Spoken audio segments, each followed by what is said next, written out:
Ja.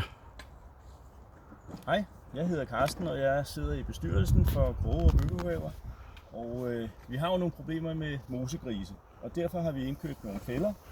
Og her har vi en kasse med 3 fælder, og der er en brugsanvisning på, hvordan man benytter dem. Men vi vil også lige prøve at vise, hvordan man sætter dem ned i jorden.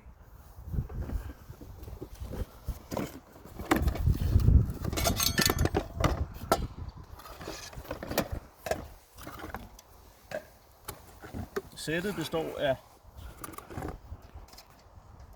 3 fælder, et hulbord, som man graver jorden op med, og en søgepind, som man kan stikke ned i gangen for at finde retningen på mosegrisens gang. Og så skal man have en spand til at sætte over fælden, så rævene ikke kommer i klemme, og en sten til at lægge ovenpå på spanden, når man har placeret fælden. Og nu prøver vi at finde et sted, hvor vi kan sætte en fælde. Vi har så fundet et mosegrisehul, og så kan man med søgepinden stikke ind og så finde ud af, hvilken retning af gangen går. Og der kan man se her, der går den helt igennem, så retningen på gangen, den må være der. Så tager man hulbordet og sætter ned i gangen. Man kan se, den mærker nogle gange, at den ryger lige igennem, fordi den kommer ned igennem gangen. Så tager man hulbordet op med jord i, og så aktiverer man fælden, sætter den ned, så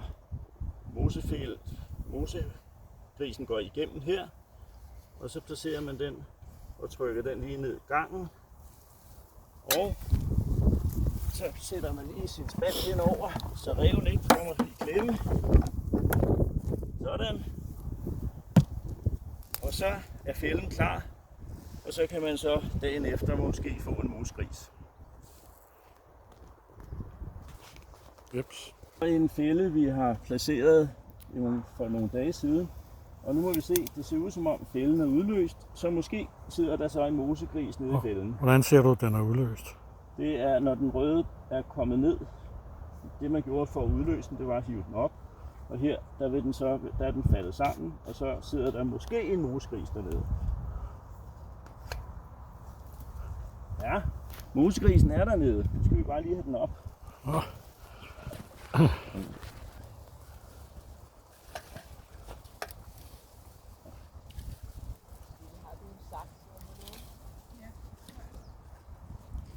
Normalt vil mosegrisen sidde fast i fælden, og så kan man så lige hive den op, og så få mosegrisen rystet ud.